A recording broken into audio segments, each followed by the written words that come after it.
Welcome to Medicare School Daily, where we help you understand Medicare, save money, avoid mistakes, and above all else, get the most out of your Medicare benefits. As you probably know, when someone is eligible for Medicare and they're ready to take their Medicare benefits, there's only two types of insurance that are available. One of those types of insurance would be a supplemental plan that supplements original Medicare. The other one is called an Advantage plan or a replacement plan.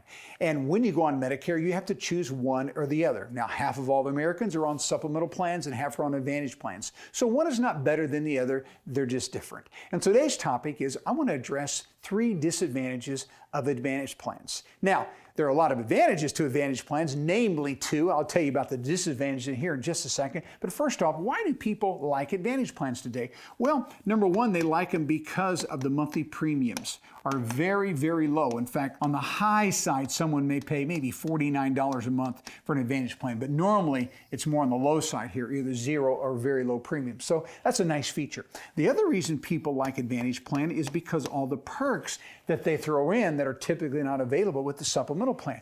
Those perks would be things like dental benefits, okay, vision benefits. Also, sometimes the plans throw in some hearing benefits, maybe even hearing aids, and then also gym memberships called Silver Sneakers. And so these are very nice perks. And so when people look at Advantage plans, sometimes they're very attracted to these particular aspects of their Advantage plan, okay? And so they buy an Advantage plan primarily for that, especially if they're healthy. And so these are great perks, but we also want you to understand there's also some things that are on the negative side of Advantage plans. Not trying to frighten you from them, not trying to steer you away from them, but you need to be aware of these disadvantages because many times agents aren't honest about these particular disadvantages. So let's go through these disadvantages. Number one will be networks. If you decide to get a supplemental plan, you have no networks. Medicare is your network. Any provider that takes Medicare, you can go to that provider, any hospital, doc, or specialist, okay? But when it comes to an Advantage plan, you will always have networks. There are 2 types of networks, HMOs and PPOs. HMO networks are typically a little smaller than PPOs. HMOs have certain restrictions that PPOs may not, such as referrals required and you can't go out of the network. But anytime you have an Advantage plan, you have to make sure that your providers are going to be in the network, that you can go to the doctor that you choose, or the specialist that you choose, or the hospital that you choose. Now listen, there's no doctor or hospital or specialist that's going to take all of these plans at all.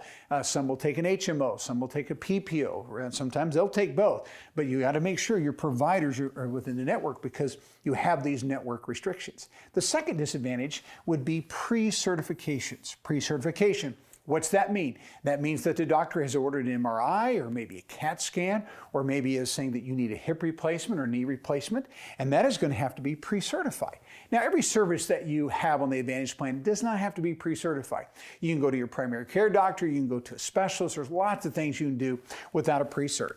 But there are some times that pre-certification will be required on your Advantage plan. Now, if you stay in original Medicare with the supplemental plan, there's never a pre-certification. Medicare and your doctor make all the rules. Your doctor has a final say-so. When you have an Advantage plan on certain services, your doctor does not have the final say-so. If doc is suggesting something that requires a pre-certification, they're going to have to call the Advantage company and they're going to have to get that pre-approved. Just recently, we had a lady that was needing a hip replacement. Total hip replacement is what doctor suggested. She was on Advantage plan and the Advantage plan said, no, we're not going to pay for a full hip replacement. You can use a rod instead.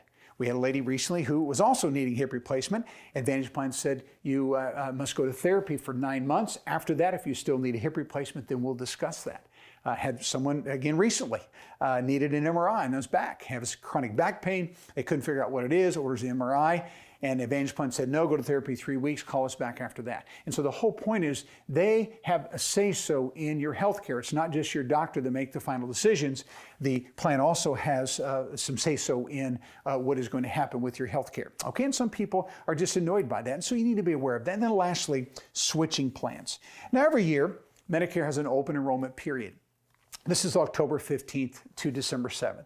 And many people think because we have this open enrollment period that folks can switch plans and change and just do whatever they want without any rules. And that's not true.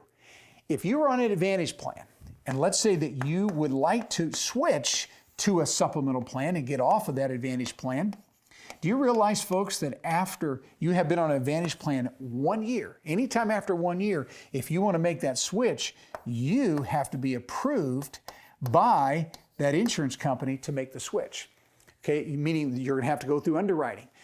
The insurance company is going to ask you 20 to 25 health questions. They're going to check your medications to see what you're being treated for.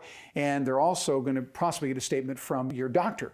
We call it an attending physician statement. So you may have to get that statement from your doc. And so the whole point is an underwriter is going to have to approve you to make that switch. So many people think they can just switch and do whatever they want. But after you've been on Advantage plan 1 year, to make the switch to a supplemental plan, you'll have to medically qualify. So these are some features that you have to live with. Yes, there's some nice perks and the premiums are very low, but you also have to be comfortable with these situations as well if you decide to choose a Medicare Advantage plan for your coverage. Thanks so much for watching. To learn more, watch the related video or check out our most recent video. Also, be sure you click to subscribe for free and get notified every time we post a new video. To watch our complete Medicare workshop, go to MedicareSchool.com. And finally, when you're ready to compare all your insurance options and get free enrollment help from one of our Medicare School guides, call the number on the screen. See you next time.